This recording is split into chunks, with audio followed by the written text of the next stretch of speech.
Good morning, everyone. My name is Sakshi, and I'm a committee member of the CIfA Early Careers Group. Welcome to this session. Before we begin, just a little bit of housekeeping.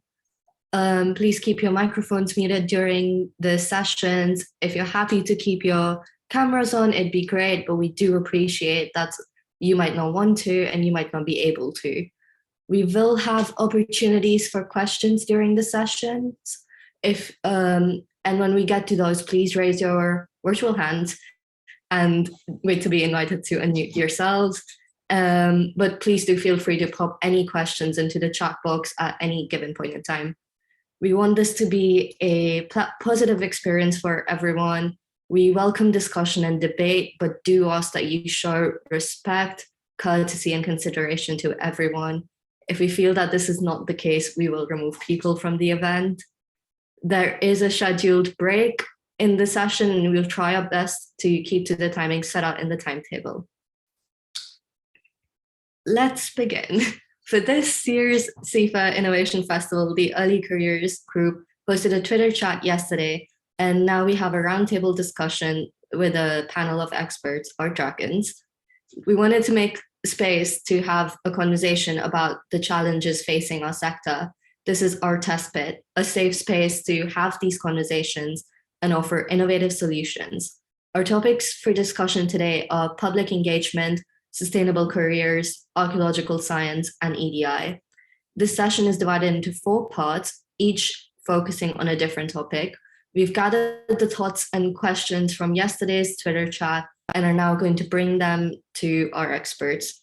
Please welcome our dragons for today: Katrina Foxton, Annie Partridge, Charlotte Freyson, Lou Stanton Greenwood, Jim Stevenson, and Siggy Osborne.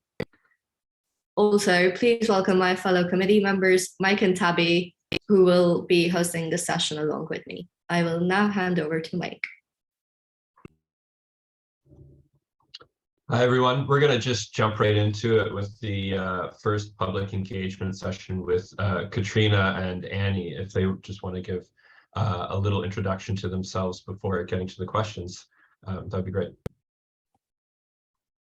Hello, everyone. My name's Annie Partridge. I am a community archaeologist. I have been for about 10 years. I currently work as a director of Isle Heritage CIC based in Kent. Yeah, that's me. Hi everyone, I'm Katrina. I am the Community Engagement Officer at MOLA, one of 2. I did my PhD at York on community engagement, and I'm really excited to be here today. Thank you for inviting me.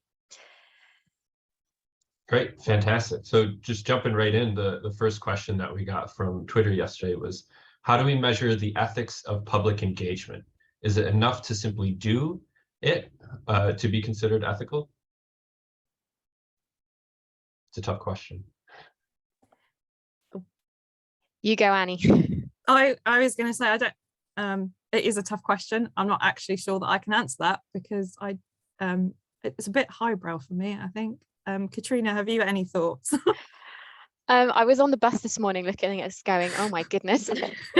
But so I'm going to go for the second question and basically say, no, it isn't enough just to do it.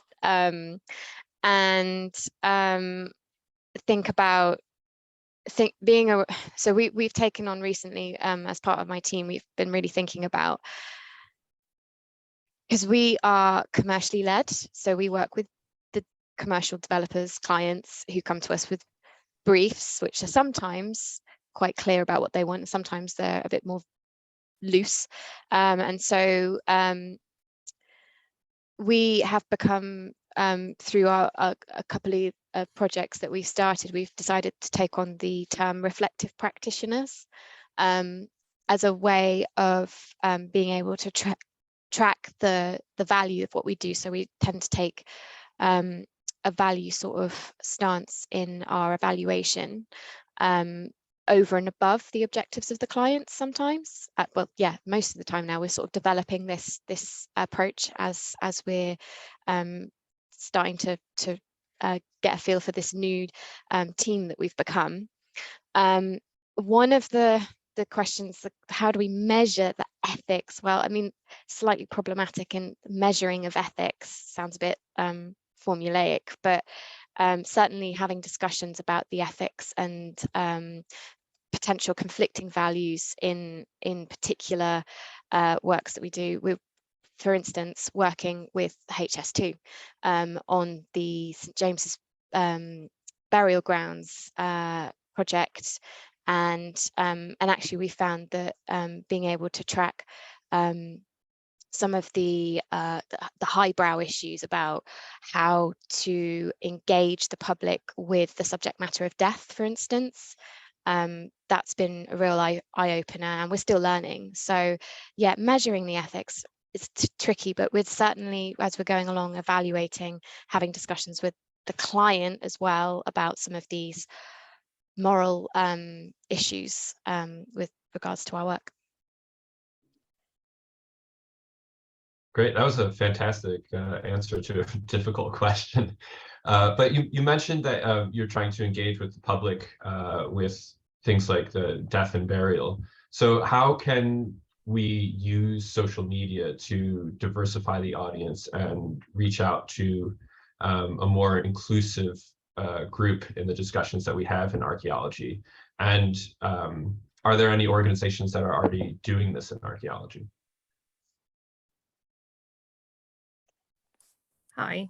I'm just going to go back to the first question and just say thank you, Katrina, for answering that. And I think that reflective, you were talking about reflection, and I think that's absolutely something that's really we should be doing as community or engagement, as engagers of the public, is reflecting on our practices constantly, you know, for that improvement. But as for the social media thing, this question comes up literally every single time. I don't know. I feel like we've tried everything. I don't know how to improve it or to engage. I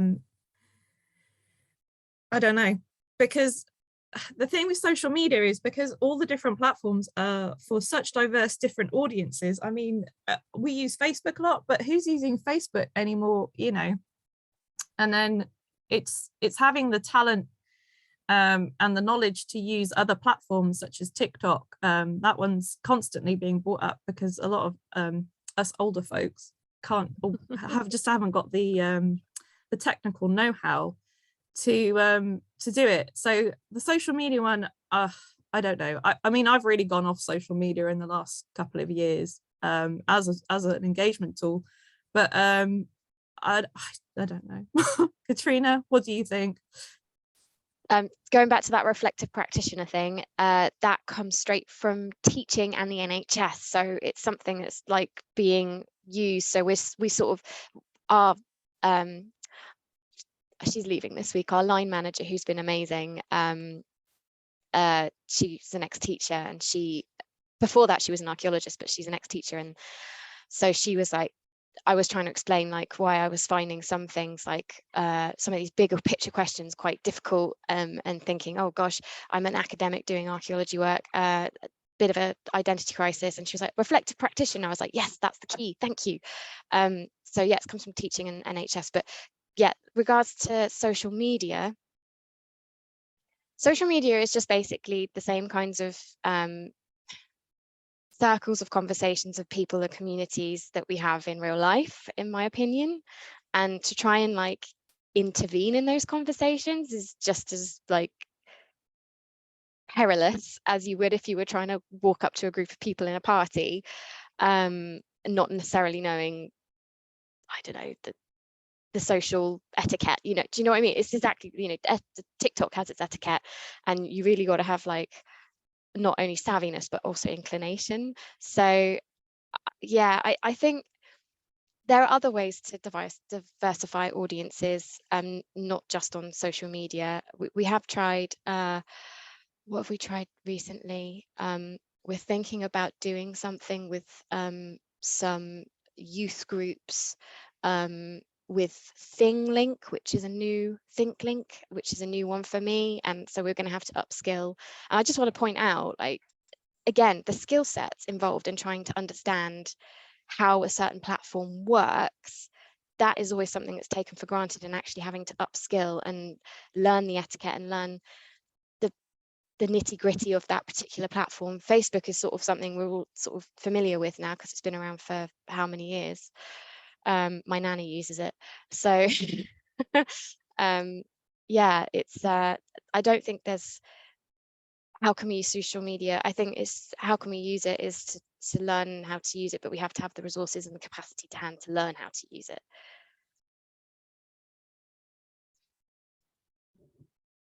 Yeah, those are fantastic points, and there are a few things that you've mentioned in both of your comments, and also other respondents. Feel free to jump in if something kind of overlaps with some of your specialties. But you mentioned that we talk about social media a lot, and it's a conversation that keeps coming up. But then also, Katrina, you mentioned that there is you mentioned that you're an academic archaeologist doing different types of work. And I was one of the questions that we got was about having the same conversations over and over again about the same issues. So do you guys think that there is some sort of issue with communication, information that's not being assimilated or disseminated in a meaningful way? And is there a space for research on that type of thing, meta-analysis or publication analysis and information about how we share our knowledge? Is that something that's important? Sorry, I got distracted because I'm in the office. Yeah, so having been done my PhD in York, I'm familiar with the ongoing publications and conversations around community engagement and public archaeology, and I sort of took a step back from it because I was finding that, yeah, this is a never-ending conversation, and how do you find your place within that conversation? And so it's no surprise to me at all that we're having a similar conversation now. It's always going to be a hot topic. I'm slightly mindful of the ways that academies are pushed by funding bids and grant applications towards this, and I kind of think a meta-analysis on the way that funding programs are advertised and push us towards these kinds of questions. I think it'd be quite useful to be mindful of those, and that's partly why I've kind of taken a job which is and a job in the commercial sector, but trying to bring the two fields together in a really weird, clumsy way. But it seems to be, yeah, we're progressing.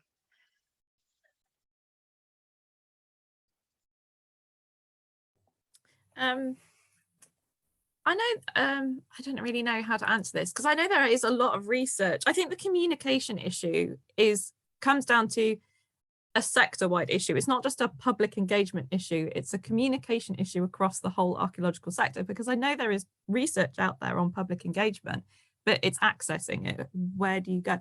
I know that there's a few people who've written loads of PhDs on this sort of thing, but where are they? You know, how do we access them? But it's not just but this isn't just like unique to public engagement. I think this is a sector-wide issue. How do we access this information in our own sector? So yeah, yeah, because you just end up with the research being repeated.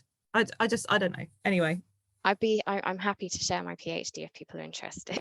That would be lovely. Thank you very much. Well, yeah, I think the main thing is like what I've learned is that a lot of this conversation making it is often relational, in that we build relationships, working relationships, and we build allies within our networks who then we then circulate information and share, and this is what, you know, the beauty of a group like this is, to share. It's a watering hole, and yeah, that's I think it's, yeah, I guess I go back to what I was saying, like the conversation.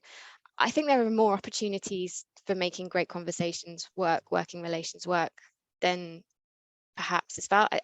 I get this anxiety that there is like this question, like we're not doing it good enough. And I'm like, well, maybe just look at what you've got already and count actually where the good stuff is and build upon it, instead of trying to like get this silver bullet grand panacea answer of this is how we do community engagement. We're all doing it. It's just, yeah.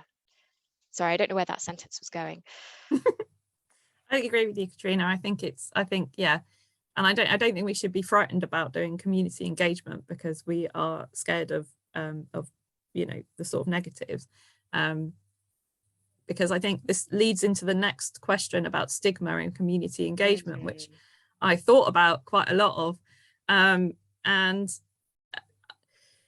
I wouldn't use the word stigma, but there's definitely, in my experience, I can only speak from my experience, over my career, there has been negative reactions to community engagement, mostly because of individuals see it as a waste of time or waste of money, or there's no benefit to it. And my answer to that is that the government, with their wonderful crashing of the pound a few weeks ago, did slip through a few concerning sentences regarding heritage and historic environment and natural environment. And I think if we can't get the public on our side, if we remain an insular sector, as I said before, we can't even access information within our own sector, let alone giving information to the public. If we can't get the public on our side, those government policies surrounding changes to the planning law, they're just going to slip those through. And before you know it, there will be no archaeology because people don't see the point in it. We need to demonstrate to people that there is benefit to doing archaeology, because we all love it, but most people just find it a little bit of an expensive nuisance. We need to convince people that there is more to archaeology, there's more public benefit than I think we're currently doing. And a lot of people see it, and a lot of archaeologists still see it as a waste of time. I think we need to have a bit of a change of attitude towards that. Otherwise, we're going to lose out. We're going to lose it. Anyway, rant over. Yeah, that stigma question had me again thinking on the bus. I was like, oh my goodness, how do I? The thing that came to my mind, chiming with what Annie said, but also thinking about within the sector, particularly some of the barriers and challenges that are put up by people who I wouldn't have expected it to be a barrier with, and that's been an eye-opener.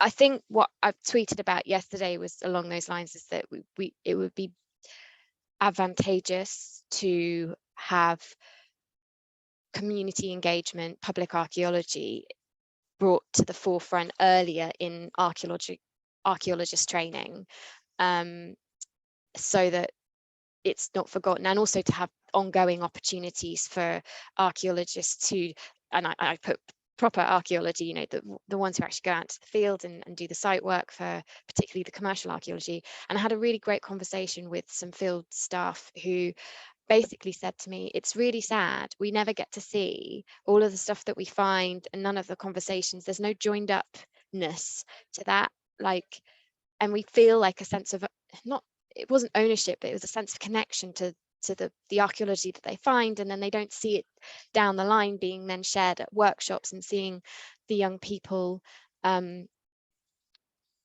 they don't see the benefit of it. They don't see that the light in the eyes of a 4-year-old girl who's like found a Mesolithic hand axe in our dig boxes. They don't see that kind of magic moment, and that, when that's, for me, is like the whole succinct point of archaeology, is to share that higher sort of sense of beyond the everyday. It's the bringing us back to the fact that we're a human species on this planet, and we've been around for a while. So I think to turn that stigma thing around, it's like, just, yes, I think there is, but I think there are ways to get around it and ways to convert it 100%. As Annie was saying, we have to do it, because otherwise we miss out. And that's kind of, it's a double, I was talking to my assistant line manager about how we're sort of having a fight to try and convince the communities that we work with that this is something that's relevant to them and relational to them and their lived experience, and then also trying to make that argument to those who possibly have, it's not that they've lost sight, it's that they just haven't seen the benefit and haven't been reminded of how important it is because they've got other priorities. So yeah, that's my bit. Great. Those were some great responses to that question. Very passionate, of course. And of course, all of these are really interconnected issues, and we're a little bit ahead on our timings, but we'll try and stick to the original schedule. And a lot of these issues move into our next session on sustainable careers, which is the specialty of Charlotte Frierson. So if you'd like to introduce yourself, Charlotte, and just give us a little bit of background, and then we can kind of carry on that conversation that we just finished with that last section, because I think it kind of relates to a lot of what you do. Yeah, absolutely. Hi, I'm Charlotte Frierson. I work at UCL in the Institute of Archaeology, and I am lots of different things. So my official title is Student Experience Officer, but I'm not entirely sure what that means. So I'm careers tutor. I do public engagement, outreach, social media, and other things. Oh, and admissions, of course. So sorry, I've got a bit of a throat issue. That was an amazing discussion. I was nodding along a lot because I do a lot of outreach, and just to kind of just follow up very quickly on what you were saying about when I'm dealing with schools, you know, I have the powers that be at UCL telling me to go to just target history A level to get students to come to us. And it's not that simple. We don't get lots of students coming to us with a history. I don't have history A level. I got into archaeology shamefully because of Indiana Jones. It wasn't, you know, simple as, oh, I knew history, therefore. So without public engagement and without going to schools and without talking to people, we don't get students. You know, we've seen the massive time team drop, and it is a time team drop. Time team finished, we see a massive drop in the number of applicants coming to university to study archaeology, and we're still suffering to this day. So the importance of outreach in archaeology. But I would just say that thinking about the stigma, we were one of the first, well, we are one of the first disciplines to ever do public outreach. So at UCL, we've been doing it for longer than I've been here. I think it goes back to Mortimer Wheeler, to be honest. And when you talk to other people at UCL, they're just starting public engagement and outreach. So we are way ahead of the curve. But yeah, obviously we can do more, but yeah. So a lot of what you just mentioned focused on bringing students into archaeology, but what are some of the issues after graduation in terms of careers and sustainable careers? So one of the questions we got on Twitter was, what do you think the future is for mothers trying to start a career in archaeology, which can also just be broadly about what is the situation with careers in archaeology? Is it accessible? Is it something that people can easily get into, or are there some other issues going on? So I went down a rabbit hole this morning reading more generally about the support that that people get when they have children, and it was quite a horrific rabbit hole. I don't have children, I have dogs, so you know, it's very different. But I'm just on an aside, I'm lucky enough to take my dog to work, which would have been, if I couldn't have, it would have been prohibitive to me because I wouldn't be able to afford. Anyway, it's beside the point. But so a bit of information about how archaeology jobs are considered. So when I talk to I'm our archaeology careers liaison tutor, and I report to our department, but I also work with the UCL careers team. Archaeology, so starting jobs within commercial archaeology are not considered graduate jobs because they're not paid enough. So when we look at the figures around where our students go after graduating, that role is not considered a graduate role. Therefore, we can't advertise it on our official careers information. So even though we all know you need a degree to do it and you need all these specialisms, it's just not, we're not allowed to talk about it in terms of recruitment.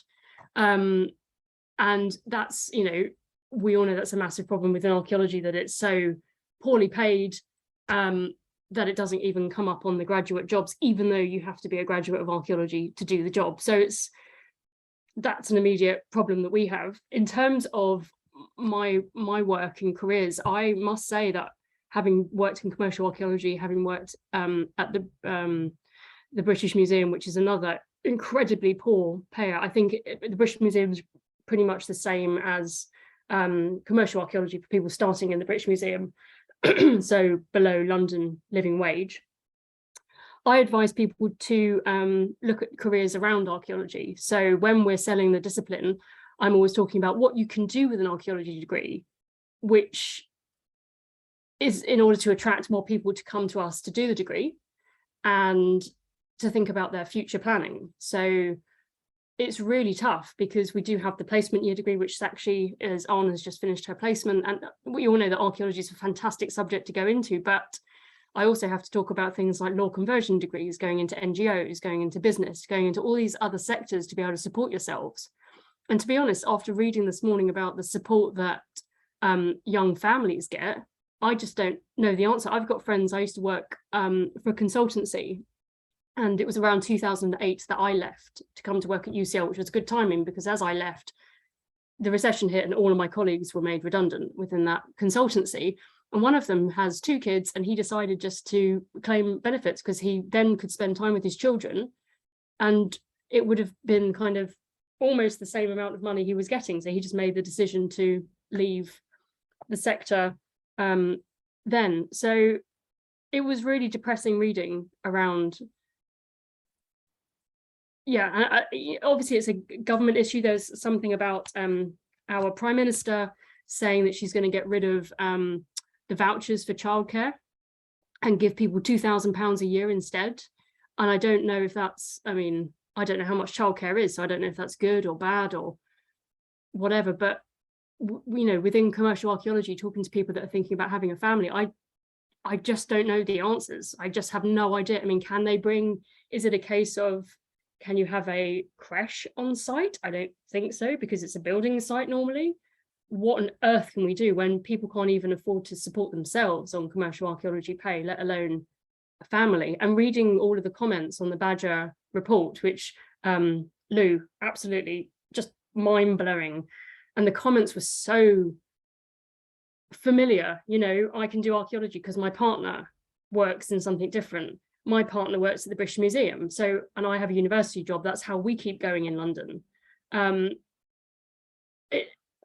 Yeah,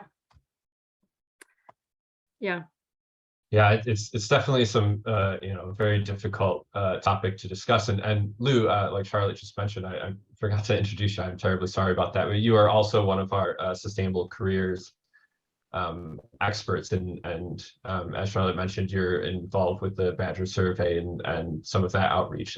So if you'd like to add anything in and introduce yourself, please jump in. Certainly, thank you. I'm Lou. I'm one of the admins for British Archaeological Jobs and Resources. I'm also a student, and I work outside archaeology as a data engineer. Can't echo what Charlotte has said enough. We do know that people are struggling to start a career in archaeology due to the need to balance childcare and their careers. We know that people are struggling to maintain both at the same time. And I think we do need to be really realistic about the current working environment. It's not parent friendly. I think realistically, we do need to start thinking as an industry about flexible working, support for childcare in a future that's reliant on staff retention, essentially. These are going to become really critical pieces of employment packages that we need to really start focusing on. Based on the report that we did, at the moment, we are seeing a lot of people relying on their partners to survive. I certainly can't afford to move into archaeology full time. And it's just becoming really quite a crescendo of difficulty. And working on that report, I know we'll get to it later, but was really quite bruising. for a number of reasons. And I think some of the difficulties that we're going to have as we start moving forward is how slow change may feel. Even if we go back to the parenting metaphor in this scenario, I'm a single adult, I don't have children. When I want to leave the house, I only have to make decisions on myself. I can move quite quickly out of the house. Add 2 children into the mix, you've now got triple the number of decisions to make and 2 more people to start thinking about. So at an organizational and employee level, you start to see very different paces. So as much as I am incredibly hopeful that these conversations that we are having and the transparency that is starting to come about because of those conversations, I think we do still quite have a long way to go before we're in an environment where we can consider archaeology a parent-friendly environment to work in. Can I just jump in briefly? It's really interesting. I was just thinking about how both of these sectors, so if we're looking at somewhere like the British Museum and something like archaeology, they've historically been seen as the hobbyist sector. So there are still people at the British Museum who literally, I mean, I volunteered there, so, you know, years and years ago, but it's still very much like, oh, I work at the British Museum, and I've got people that I know that work there for pocket money. So they're rich enough to work at the British Museum and it's that kind of like, oh, you're so lucky you get to work there. And it's like archaeology, we all started, and I don't think there's any of us that haven't volunteered within archaeology. And yes, people volunteer in other sectors, but it's not the same. It's not like you pay to go on an excavation, you work, you get the experience to then work and get paid shockingly poorly. So there's this whole like, oh, these are just people that are it. So again, when I talk to other disciplines or within my establishment, I don't want to go into it too much, but there's always that when we're like we're number 3, number 2 in the world for archaeology, but it's still like that kind of like, oh, it's archaeology. They're like the less academic history. It's like, hang on a minute. We are history plus 3 million years, thank you very much. Plus we have to do practical skills, plus we have to do public engagement, and we're science, and we're humanities, and we work with everybody. And it is that kind of thought around, and it's because of Indiana Jones, and it's because of things like Time Team, that we are not mocked as a discipline, but I don't think we're taken as seriously as we should be when we are such a massive discipline that does so much. And I think that has to change first for everything else to change, for the pay to start catching up with our specialism and our expertise. Yeah, my rant over from me as well. Thank you, sorry.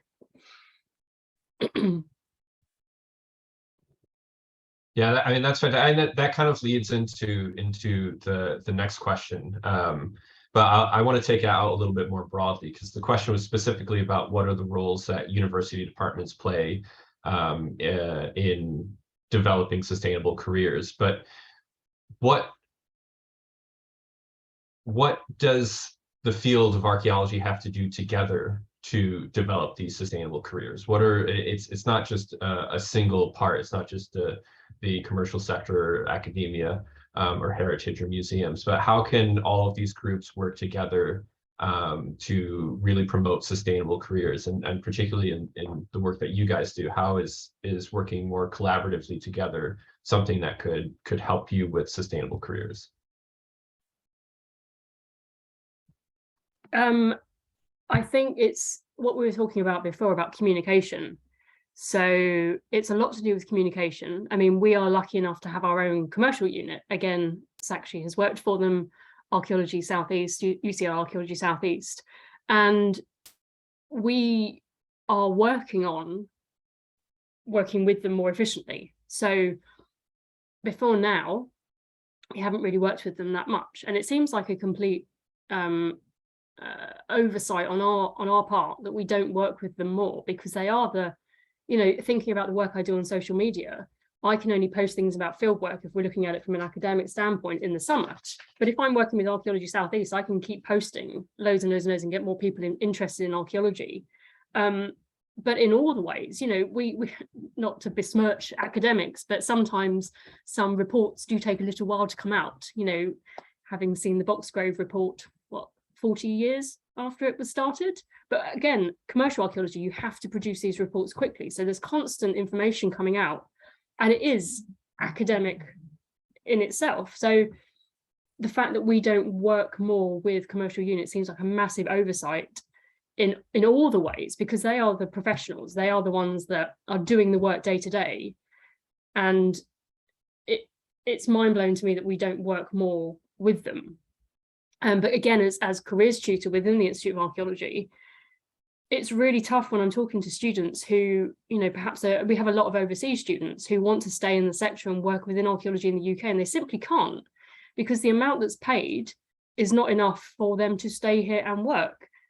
So I can't tell them in the first year that, oh, you should do commercial archaeology in the UK, because I can't live with myself and be like, yeah, do that. Because at the end of the day, when they graduate and there's no job for them, it's like, oh, hang on a minute, no.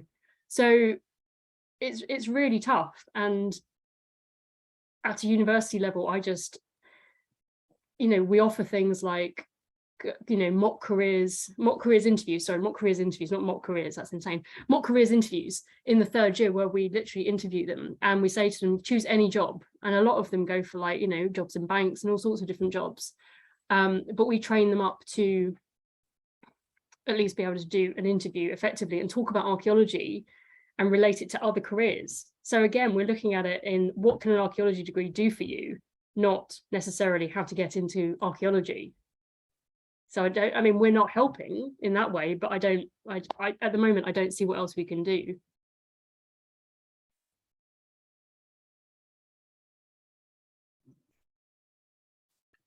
Lou, did you want to jump in and say something? I saw you had unmuted there at one point. No, to be honest, I think Charlotte said everything that I would have been interested in saying. I think it's a really difficult question. And I think this kind of bleeds into some of the questions that we've got going forward into how do we fix these things, because I agree completely. We need to be working together more. That kind of, I don't like using data words in general life, but that interoperability between academia and the commercial sector just isn't as robust as it could be. And I think that would be an absolutely stellar thing for us to see in the future. Yeah, I mean, it's really interesting, because when people come to me and they're talking about which degree to do, and I get a lot of kind of young people coming and saying, should I do history or archaeology? And I'm like, archaeology, obviously. It's like, why wouldn't you? And they're like, but are there any careers? And I'm like, what career comes after a degree in history? You don't go into history.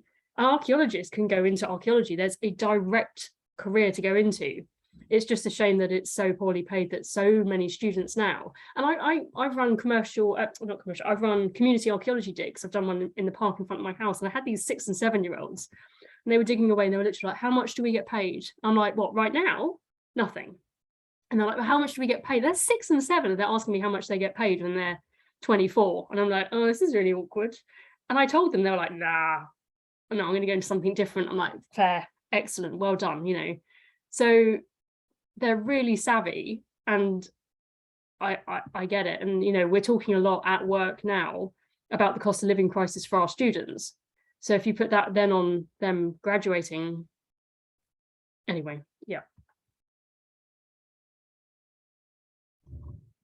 Yeah, I mean, this is definitely a very hot topic. And we have about 5 minutes to spare before our break. So we can carry on the conversation if everyone wants to get involved. I know everyone's been listening very intently. So if there are any comments from our experts, of people that want to jump in and mention anything. I know I just wanted to mention that it's refreshing to hear people talk about the foreign students, because I'm exactly in that position that Charlotte mentioned, and trying to talk about that and deal with that issue is really interesting. So it's very refreshing to hear other people talking about it. But please feel free to hop in, our experts. Jim. I would say I work for Archaeology South East. I'm a post-excavation manager there. And I've been there for nearly 20 years. At the moment, ironically, the biggest problem we have is getting staff, any staff. So in terms of a career to go into, we can't ignore pay, which is painful. in terms of a career to go into, it's there for the taking. You know, if you people could go straight into the field and get excellent training, and even if they go on to do something else, they've had, you know, maybe 2 or 3 years of great experience working outside, maybe working in a diverse environment, learning lots of new skills that are applicable. So I think maybe, you know, there's a way there to see not only, you know, a degree in archaeology is facilitating a wider experience, wider jobs elsewhere, but almost an early career in archaeology is again a good foundation to go on it anywhere. And if you want to pursue either commercial archaeology or academic archaeology, you know, it is there, but obviously the pay is, you know, not great. Not great. Charlotte, did you want to jump back in and add to that? Yeah, I think this is where it's really it's key, because we work for the same organisation. I don't think we've met in real life. I have been to Archaeology South East now in Portslade, sorry, the dog's going nuts, in Portslade, and it was an amazing experience. I mean, I left and it was just the most awesome group of people. And just thinking about it and thinking about how we could plan something together. I know that our students come and see you, they're coming in November, our first years, and then second and third years don't really have much to do with Archaeology South East. So what we could do is have a careers event where we get people from all over Archaeology South East. So, you know, excavators, post-excavation, everyone could come to the Institute. Not that we can necessarily pay for transport, and that's something that is key to this discussion as well. But anyway, or we can have you on Teams, but talking to our students about the things they can be doing in real terms. So what they can go into, as you say, I say to them, there's loads of jobs in commercial archaeology, and then we get, it used to be like half the year would go into commercial. I did, a lot of people did in my year. And now there's like 3 or 4. And to say to them the jobs are there, but you just don't, you're not going to be paid that well. But to get, you know, Jim, if you want to come in, and then, you know, Sakshi talking about the placement year, we could have these events where we can just talk to all the students and start them thinking about, as you say, like an early career, and then how it can maybe benefit them elsewhere. I don't know, could that be something we could do, as, you know, in UCL? Absolutely. I think, you know, and it's not just UCL. I mean, other, you know, other units, other organizations should be thinking, I think, in this kind of way. It's, yeah, certainly, because we, you know, just in Archaeology South East, we have numerous specialisms and skills. I could reel them off, but we, you know, all sorts of artifact specialists, scientific specialists, you know, we do complicated project management badly. We don't really, you know, and just to give people a flavour of those different things that are available, because none of them are particularly obvious, or you wouldn't know about, because you just think archaeology is maybe just working on site and digging holes, which is an, you know, obviously an important part of generating that data. But there's so much more to it that we could, you know, just tell people about, I think, generally. You know. Siggy, please hop in, add to the discussion. Yeah, I just want to add, obviously, I'm much more of a mature student. I've only been in archaeology for the last 4 years, and all of it at university. So I have no real work experience apart from when I did extracurricular stuff. I was quite aware, because of my age, that I would be sort of specializing quite quickly. So my problem is I did specialize. I'm already sort of quite specialized. And then it becomes really difficult, because you get these entranceways. I mean, I was recently offered something where I could have started on a 3-month traineeship and gone into commercial, but that's not where I want to go. And because I've already got sort of life behind me, and I was also going to say, I am in that situation where I am an older mother, but I am a mother and I have sort of responsibilities. And that also stops me, although I could travel during the week, it stops me from really being that flexible.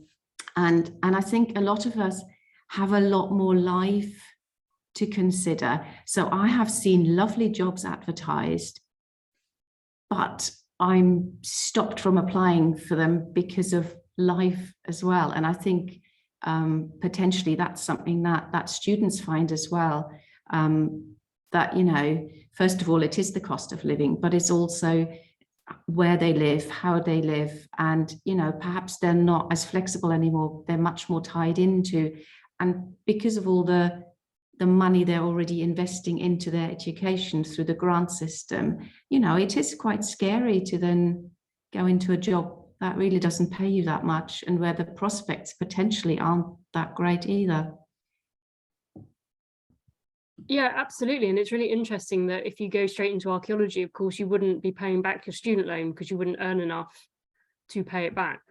I mean, there's lots of interesting things around that. If you stayed in archaeology until you were like in your 50s or 60s, depending on when you went to university, you'd never pay your student loan back, which is kind of like, oh, okay, you know, that's the only people that would then suffer the government, really. But it's still not something to sell a discipline with. You know, like, you'll never earn enough to pay your student loan back. Yay. Well, that's not great.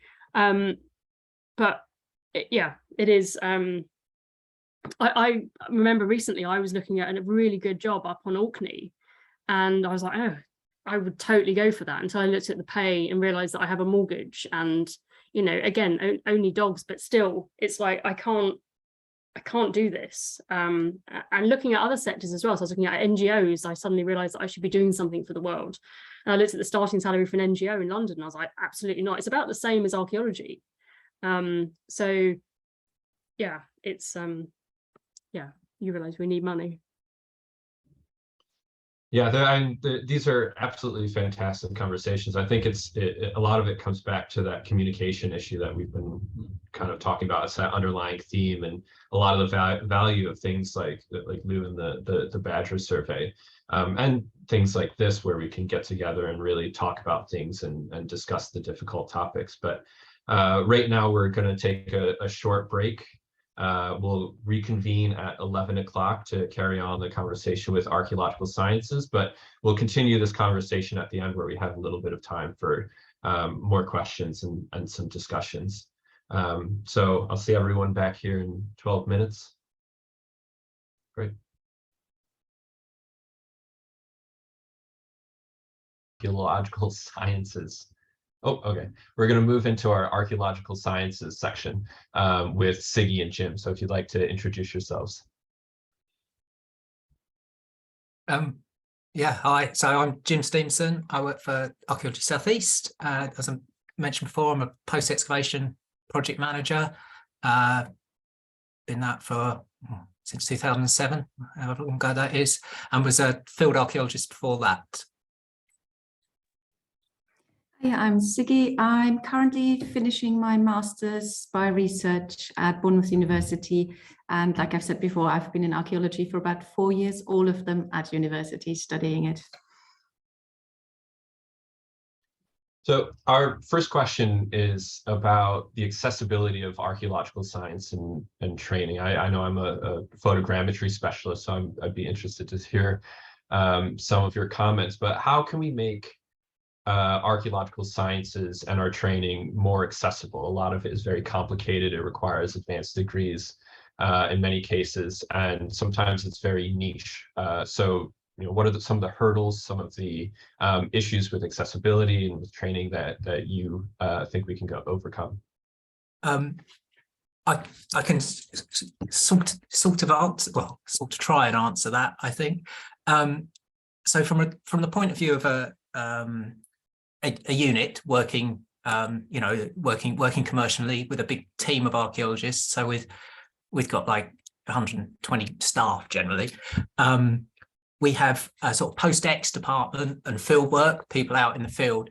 And one of the key challenges we have is helping our field archaeologists understand how to approach their site data and in all sorts of data and how to deal with that, because it's the nuts and bolts are complicated, and there's some complicated bits and pieces in there, but the key trick, the key skill is trying to learn how to tell that story and give people the skills to do that. So what we found we had to do was we developed post-excavation guidelines, and all our early years supervisors have them, and we work through them with them. So it gives them like breakdown of how to deal with your data, how to deal with dating evidence, how to understand residuality and things like that. And that's kind of, we've got a framework, and that's one of the ways we as a unit within it try to do it, is actually have sort of almost formal training and mentoring to people as they go through. I think from a personal experience, I can certainly say that the way I got into my specialism, I did a straightforward BA archaeology, was because I've got a background in horticulture, and I asked if I could help. So I did extracurricular work, and through that got specialized quite quickly. What I actually think at universities, and I can only speak for Bournemouth, and I've said that to them as well, when we go on student excavation, we forget about the post-ex side. I mean, I certainly did some environmental, I did a bit of experimental, I did a little bit of stuff when we were on site. But actually, I think what would benefit student excavations is if they had at least a week afterwards where they sit down and they have to go through the pottery, where they have to sieve some of the soil, where they have to pick out bits, and actually to see the problems that arise from, oh, this wasn't recorded properly in the field, and all of a sudden I'm sitting here in the post-ex and I don't even know what section I'm looking at. And I think if they had that experience, like Jim says, I think that's probably where you're finding some of your problems. I think that would really help, and I would appeal to universities to really think about how you teach your students. Think about that post-ex. Don't just assume that people will get to know that. I think that's really true, actually. Until you see a project all the way through, no matter whether that's a massive, 10-hectare excavation all the way through to a monograph, or a small little watch and brew for evaluation all the way through to a client report, until you do that, it's quite difficult to see that the whole picture. And we certainly see it if we give people the tools, and then maybe their first report isn't so good, has got a few problems. By the second, it's improved, and by the third, hopefully their field work is getting better as well, because they realise, actually, I should have recorded this better in this situation, and so it's absolutely true. Definitely. I would say that I'm a PX manager, but So Jacob, I see that you have a question. We'll bring that up towards the end of this 15 minutes. But to carry on the conversation, Siggy, you're a phytolith expert, and we're talking about the communication between post-ex and excavation and the different types of works. Have you found that, and this is kind of an extension of some of the questions on Twitter, sorry. But have you found, and Jim as well, have you found that there's kind of a view of almost what you do as being magical, that you're doing something that is way outside of the realm of what basic archaeology is, and communicating that it becomes kind of difficult? Is that something you've experienced? I think that's also the responsibility as me as an expert. I gave a talk about 2 weeks ago to an audience where there were some archaeologists, trained archaeologists, but also quite a lot of people from the public.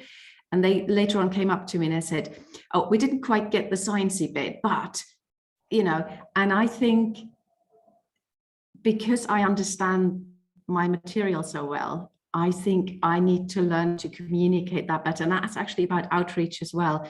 And I took that on board when I went away, and I thought, I need to simplify this.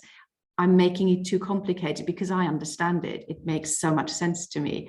And I think that is something we need to learn. And I think that's where outreach is really important as well. We need to learn, who are we actually speaking to? How do we speak to them? And actually even just get feedback at the end and say, did you understand this? And what did you not understand? And why did you not understand? And learn from it, which is reflective practice, because certainly I think a lot of science isn't that complicated. I think we sometimes just present it in a very complicated way. I totally agree with that. Actually, I think sometimes the scientific jargon is just a block to simple language. You know, that might, you know, a million things. It could just be saying, actually, what this landscape is a dry valley. That means there's been a river cut through there, and people, you know, all this, you know, you could just fundamentally break it down to nuts and bolts rather than unpicking everything. And I think what I was struck there was talking about, you know, harking back to earlier conversation about social media, and maybe there'd be some, you know, blockages to people wanting to sort of get involved in outreach, or blockages from within organizations to actually facilitating that outreach, which is, you know, isn't great, because what we are about is dissemination, and dissemination via Twitter, outreach, school visits is just as important, and is more important probably than an academic publication, because it has more an impact, and it's hitting, you know, it's just hitting more people and doing more good. And so in order to do that, we must be able to tell complicated stories simply.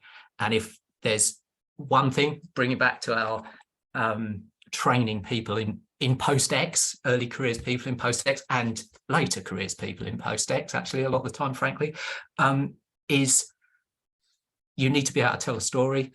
And in order to do that, you've got to read. And that, you know, that can be novels. It would be useful to read archaeological publications, and just read. If the one bit of advice I would give to early careers archaeologists of any type is just read publications, and then you'll understand the final output, and that'll help whatever you're doing, whether it's, you know, in early stage PX or out in the field. It's a simple thing to do. The publications are out there. Read. So following up on you know, reading that material and keeping up with all of the new innovations and the new technologies that are in archaeology, do you think that the commercial world specifically, but just in general, archaeology has kept up with adopting and adapting new technologies and using them widely across the field, or if it's still something that is very specialized and niche? I think, speaking of my subject, phytoliths aren't used a lot within Britain, and there aren't many reports on it. And it's actually something I addressed in my master's. I sort of tried, but the problem is also from within the phytolith community, because we actually don't have a data catalogue for modern plants and what the phytoliths look like. And there is actually real interest within the commercial industry, but there is no units out there. There are some that will process them, some that will analyze them, but the specialists aren't out there. And I think sometimes that can be the problem as well, that we don't, and I mean, I'm looking at the moment, I mean, I haven't got the money to set up my own contract firm. Where do I attach with a specialism that is so specialist that it's not really that developed yet? Do I stay within academia? How do I get funding? Master students don't get funding. You have to have a PhD. So it's a real tricky one sometimes with specialisms that actually could be really, really useful. But how do we, and actually the commercial sector has identified that they're useful, but how do we then bring them into the field? Yeah. It's definitely tricky. I mean, I suppose, firstly, it's just knowing about the specialisms that might be out there that we don't know. And, you know, I'm lucky that I work for a university, and in our unit, we've got many different people, and they have their own connections. So no one can know everything. So we get that sort of fed through, which is great. But there are the shortage of certain disciplines is incredible. For instance, insects. There's one, maybe two people who do insect analysis, and we literally that has stalled some of our projects for 18 months just for waiting for some insects to be done. Yeah, for instance. Yeah, so it's hard to keep up with everything, and it's hard to implement new strategies such as digital recording on site. It's hard to get that implemented and set up because we're running to keep still all the time. We've got constant turnover of projects. If we could pause for 6 months, it'd be easier to develop things, but obviously we can't because we'd go bust. So yeah, it's tricky. I think everyone tries, but it's pretty hard to keep up with things. Yeah, I definitely understand that. I mean, my own PhD is about some of these topics, so I love it. Jacob, do you want to hop in and ask a question as we're nearing the end of the session? Yeah, sorry, can you hear me? Cool. So my name is Jakob, and I'm currently employed by the University of Leicester Archaeological Services. I work as a commercial archaeologist, and yeah, I think so. There was a point earlier about the post-X and stuff like that. It was so essentially, my trainee program is that I do certain amount of time out on the site, and I do a week or two within labs, which I think is really good stuff to do to know the other side. But also, we are currently implementing a digital recording system called Digit, and I think that's the future essentially. And I was just wondering, how would that benefit in the long run to change from those pesky paper recordings to digital recordings? I jump in there. Yeah, I mean, obviously it'd be a massive benefit because it's things that we're trying to implement, and we sort of operate a hybrid system at the moment where we're mostly digital, but a bit of paper still. And one of the key benefits is, obviously, as you know, that the earlier you capture data digitally, the better, because it's in a digital system and it's more accurate, and you get more, less chance of error. As we move forward, the more you have digitally, the more everything is on a database and interrelated. It's the access to that information by a team of people in order to deliver projects of whatever they may be, that is the single biggest advantage, is everyone having access and understanding and being able to use data, and capturing that digitally as early as possible is key. Funnily enough, I had a straw poll of my PX team to say what would you say is the best, the ongoing innovation that's most important to you, and most of them come back with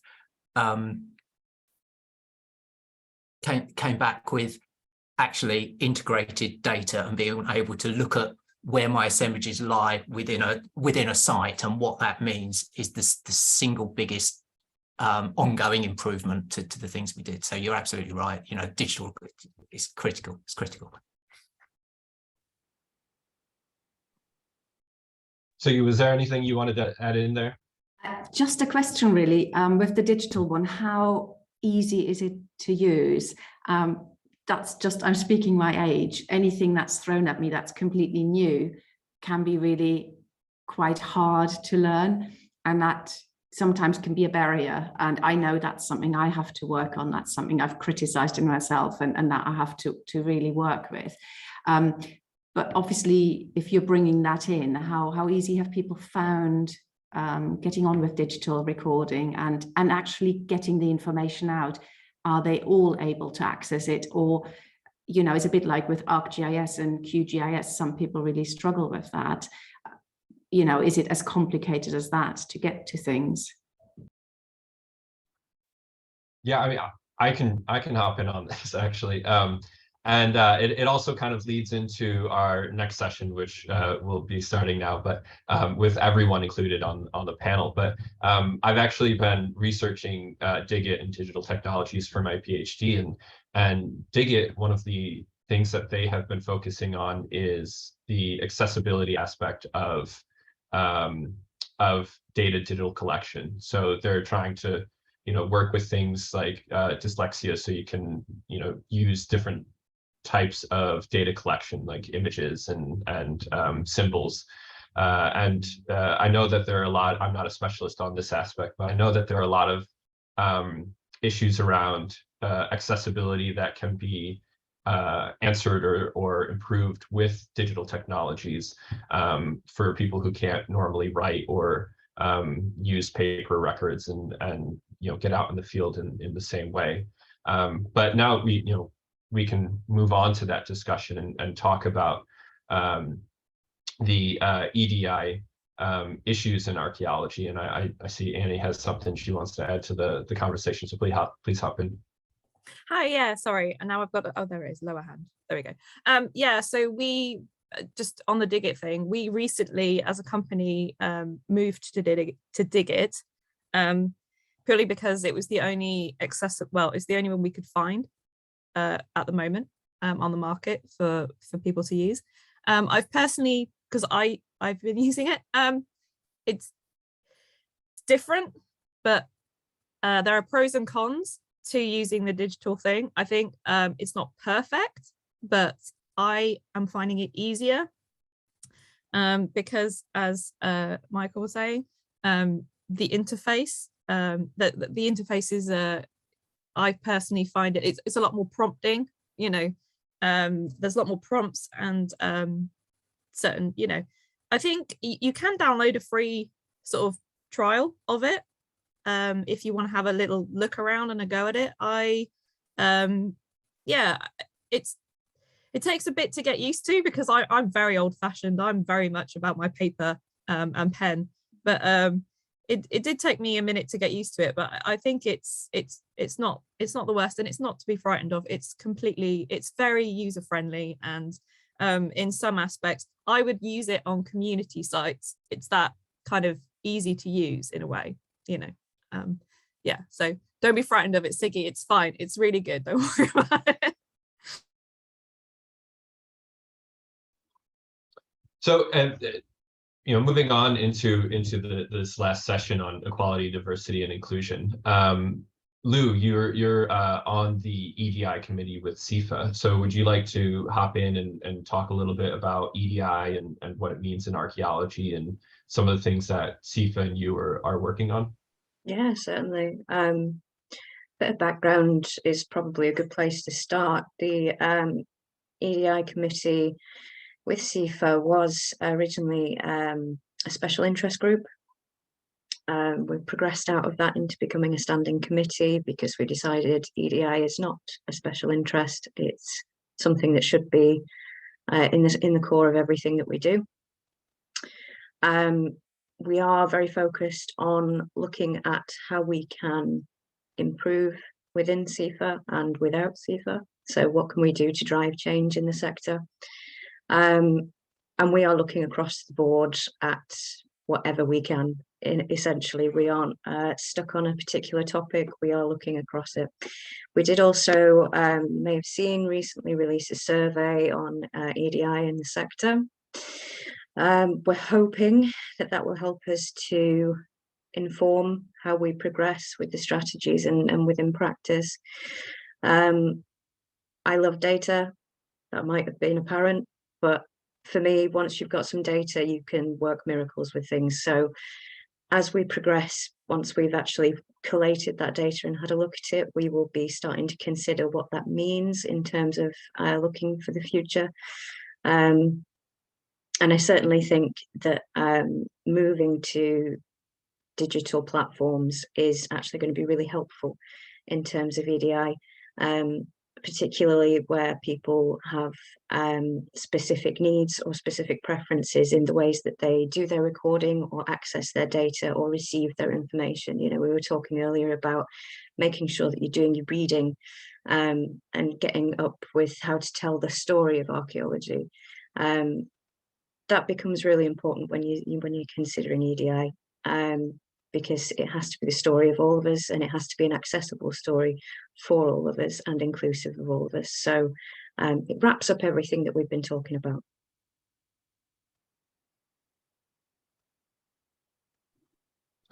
So that EDI survey that's coming out, I know that earlier in the conversation, Siggy and Charlotte both mentioned that there were a lot of life aspects that aren't really taken into account of our when we're talking about careers and what we're doing. And I know from my perspective as a foreign student, it's something that's often not discussed. And Sakshi mentioned as well in our conversations about a story of in a discussion with someone who is overcoming a lot of hurdles in archaeology and having to overcome a lot of the personal issues that EDI would address, and then coming into a field where we have to deal with pay and all of the things that we've been discussing today. So, what are your comments on understanding that kind of background of archaeology, the people aspect of it? I mean, the people aspect is critical and is absolutely one of my focuses. I mean, for context, I'm coming to this as someone in their mid-30s who's changing their career direction and has quite similar challenges in terms of how do I actually change direction in my life and how do I make it sustainable for me when I have already built a life that is reliant on things that I may not be able to get out of this career. So that focus is really quite clear in my mind, and is certainly something that the committee considers. There's a lot that goes into EDI that is not particularly what you would consider to be the main focus points, because we all have those individual challenges, and we all have very different lives that we're trying to bring into archaeology and skills that come from outside it too. I think it's really important that we keep asking these questions, particularly in the survey, particularly anecdotally, particularly outside of CIfA, because these challenges, I mean, I know people in a very similar situation to you who have come from outside the country and they're trying to stay and they just physically can't because of the paperwork and the bureaucracy around it, and the levels of pay just aren't enough. So there are definitely lesser thought of challenges, shall we say, that could really actually benefit from a really keen eye and some progression in terms of how can we facilitate improvement in those areas.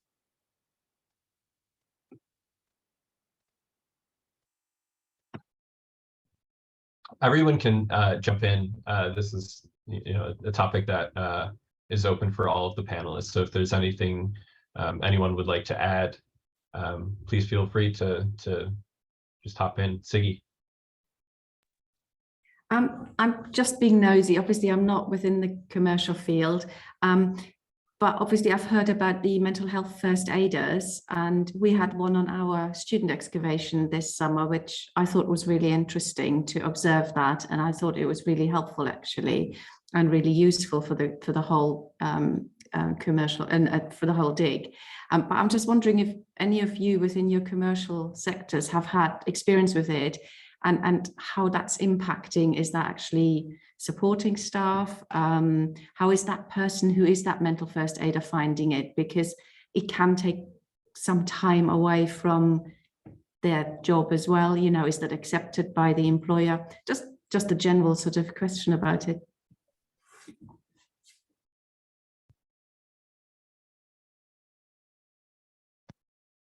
Can I jump in? Yeah. Hi, Ziggy. So yeah, we have mental first aiders at Mola, and the employer pays for the courses that we go on, which is really handy. I think so. My colleague works for the Prospect Union, which Mola has joined, and that is something that that will enable such things to happen, like with mental first aid. I'm actually going to be starting my course next month, so I'm going to be a mental first aider myself, and so yeah, in terms of the logistics, it's fully supported by Mola, and I think particularly having spoken to some of the site staff, like I hear horror stories in terms of the field experiences sometimes. and working in all weathers and in women trying to get proper fitting uniforms and stuff like that, and how that can all have an impact. So yeah, and I also want to sort of draw from a previous role that I had before Mola, where I didn't have mental health first aid training, but I did do a couple of training opportunities that I saw with local sort of community network providers. There was one with Mind, and there was also one with the NHS called Making Every Conversation Count, which was really handy. So I undertook both of those because I was in a community engagement role, and I had assumed that I would be sort of I would be exposed to these sorts of questions. I was working at a country park that was in the middle of a massive social housing estate, and expecting there to be conversations that would need that kind of support. But what ended up happening was that my volunteer coordinator, coordinating volunteers, so if you end up working with volunteers, that's something that really needs to be considered, is this mental health support. Yeah, there were a couple of instances where I could see that she definitely needed to have that support herself, because it had taken up so much. It's really risky putting yourself out there, and as it would be with first aid, like physical first aid, you have to consider your safety whilst you're doing first aid. That's one of the first things that we were taught, and you certainly don't want to put yourself in a position where it can affect you, or if you do have to put yourself out there, you have to promise that you've got your own support networks that you can draw back on. And yeah, I'm hoping to learn more about that as I do my next training course.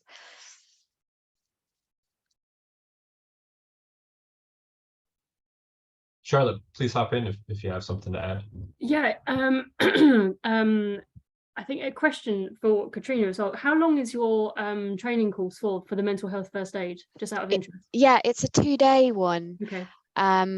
And I'm supposed to be given some homework as well the previous week. I've got a note in my diary to chase up if I haven't had anything. Yeah, full 2 days, like my physical first aid one that I did as well. So it's done by St John's Ambulance.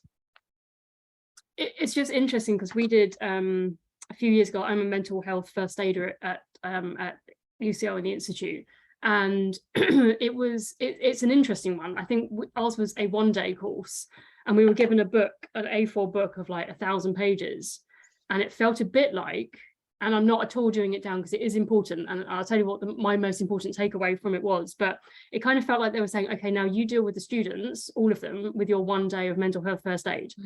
So it is really important that we have this, but what I tend to use it for is this book has a whole section on phone numbers and contacts, both within universities and outside of it. So what I tend to do for the students' wellbeing, for staff wellbeing, and for my own wellbeing is indicate to them where they can get professional help from, because it's interesting within the university sector, and this will be different to commercial, but I mean, for ASE it's actually the same, because you would use the UCL support systems, but they do seem to be shifting their lack of support onto people that have had 1 or 2 day courses on this. And I found it really, really difficult. A few years ago, I had some students that would come to me, and then there was no, as you say, there was no pickup afterwards. So I was kind of, it was awful. I just had to deal with all this stuff. And I was like, who do I talk to? And they were like, oh no, you're a mental health first aider, you just deal with it now. And it's like, oh, but I'm definitely not equipped for this. So it is really important that we have that. But just as you say, as long as there's the knock-on of the communication to support you as well. We have there's a team of us, I believe, that we have monthly, maybe twice, we have meetings to pick up on any issues. So it's kind of like a group, a self-organized little team of mental first aiders, mental health first aiders. And yeah, I can see how it is just so easy to say, well, all right, you've ticked that box, so off you go, off you trot. But you know, it's really important to stay current.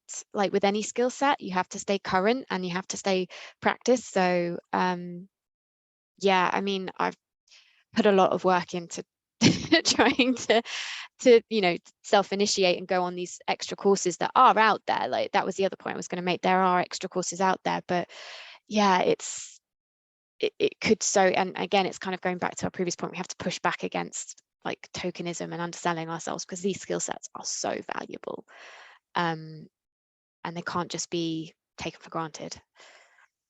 Yeah, I mean, as you say about staying current, it's really interesting because even the language that we use around mental health and mental health support, I remember I mean, my training was about 5 years ago, so this might have changed again, but the most important thing they said to me was, you can ask people if they are feeling suicidal.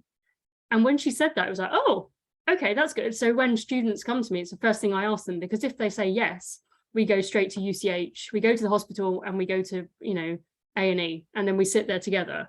And that's how we deal with things. But just having the ability to ask these questions and being told it's okay, you can ask these questions now, is so important. And around, you know, I run our the Equality, Diversity, Inclusion Committee in UCL. Again, Lou, as you were saying, we started off as a fun forum around EDI in 2016, and we did cool things, but equally we were like, okay, this needs to be a committee. This isn't just a fun forum that we have to chat about one of the most important things. And now I think we're doing some really interesting work, especially around inclusion.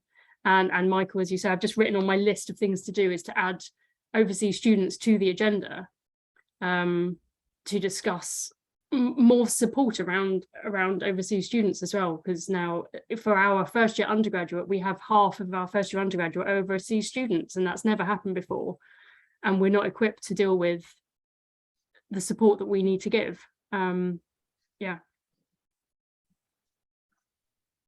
I'm always happy to help out with that.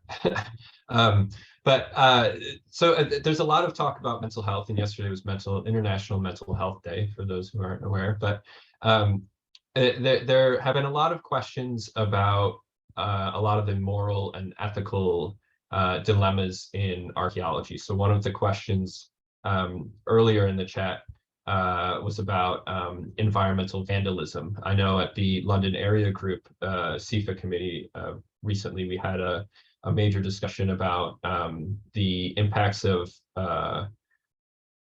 not being complicit, but working in a way that damages sustainability in the environment and how that impacts mental health.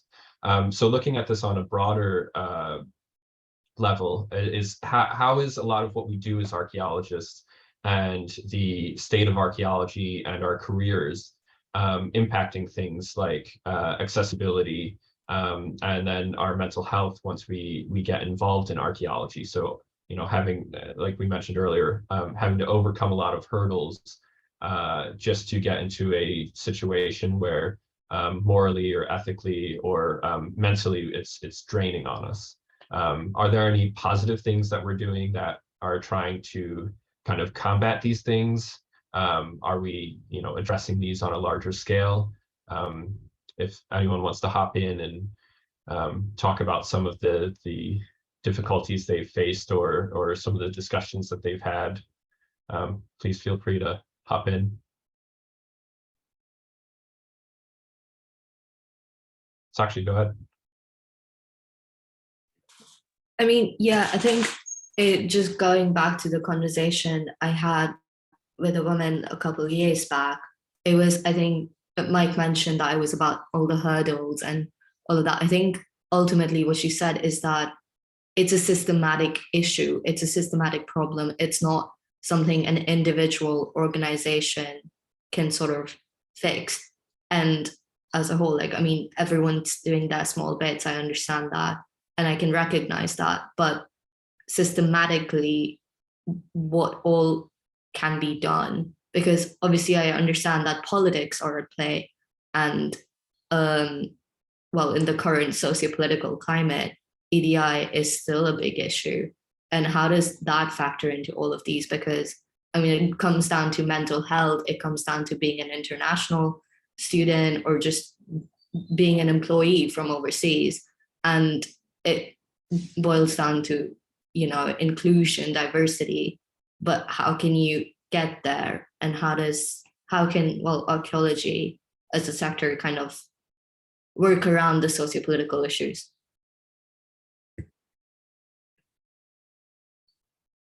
Katrina, please hop in. Hi, I should do, because I think it was my comments that prompted that that comment earlier. Yeah, I'm really interested to hear you bring up the sort of the mental health impact upon those who are having to work on projects that they may feel very differently personally about. And yeah, maybe if I was able to come and have a pub drink with you all, I could maybe divulge on that a little bit further. But what I will say on this platform is that there's a lot of emotional labor that goes into the work that we do, and a lot of kind of double think that goes on. I'm drawing from George Orwell there, I think. Double think, cognitive dissonance. And I think that spurs me on as a professional to mitigate, and that of course in itself is I wouldn't say it's draining, it's just it does take a lot of energy. So I am attempting to create bridges with what I see are really healthy conversations around sustainability, particularly. I'm a secondary supervisor on a Green Heritage Collaborative Doctoral Award. I'm with having conversations with the National Trust about data collections that to do with green heritage, and essentially what I was saying in my comments earlier, those conversations we do having conversations with clients who are developers or massive infrastructure projects. It's about pushing forward the benefit of archaeology and how it can tell those bigger picture stories about what it is to be human on this planet and what it is to have an impact on this planet. So yeah, there's a lot of, yeah, and I'm a project officer, right? So I have to be the one delivering. I'm taking pride in some of the projects that are to do specifically with sustainability. And, you know, for instance, I'm trying to teach children about house building through the ages with a sustainability slant through a handling collection. And I'm taking a lot of time with this one. So yeah, it's tricky. I don't have a straightforward answer, but I think it's to do with spending energy where you can. Oh, I'm going to quote Lord of the Rings here, aren't I? It's Gandalf. It's Gandalf, what he says. You wish it doesn't happen to you, but you have to put your time that you have got to good use. That's paraphrasing Gandalf, sorry. Yeah, that's fantastic. It's actually, do you want to add a little bit in before we get to our closing remarks? Oh, you're still muted. Thanks. Okay, just to kind of circle back to the beginning of the whole discussion as well. We seem like we're having great conversations, and I know this is something that's come up at the CIfA conference as well, but it's going back to the same point that we're circling around and going in circles or within the same conversation. And it's great because everyone has something great to add into it. But I guess the last kind of point to throw out there is how do you implement all of the changes we keep talking about into practice?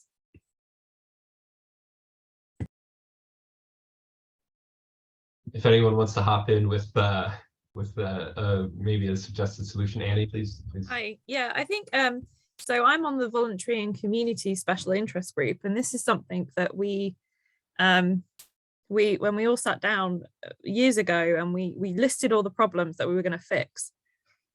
And I think you have to break it down into tiny chunks, because we are all very busy people, and a lot of us may be doing this or doing some aspects of this voluntarily in our spare time. So I think we need to you sort of have to set yourself a small goal that you can achieve.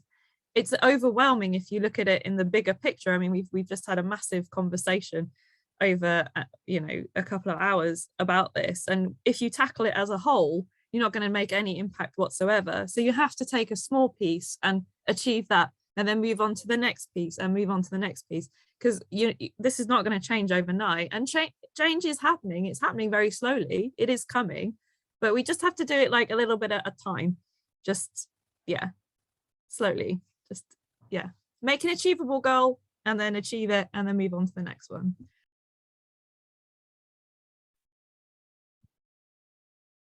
Fantastic. Does anyone else have anything they want to add?